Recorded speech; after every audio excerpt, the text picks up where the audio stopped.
Llegan nuevos puños en la colaboración con Jujutsu Kaisen. Estas son todas las próximas skins de puños en llegar a Free Fire con Baby Cholo. Empezamos con los puños anillos carmesí, los cuales son los próximos puños que estarán llegando a Free Fire, estos formando parte de la colaboración de Soulland.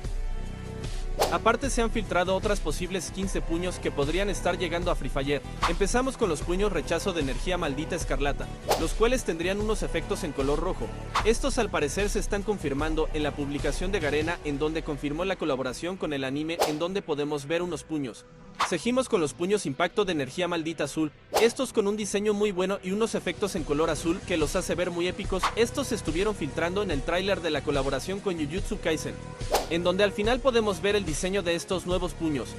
Por último, estos serían los 4 personajes confirmados que tendrán una skin en el juego, pero aún falta un personaje más, ya que al parecer en esta colaboración tendremos a 5 skins con temática de los personajes del anime.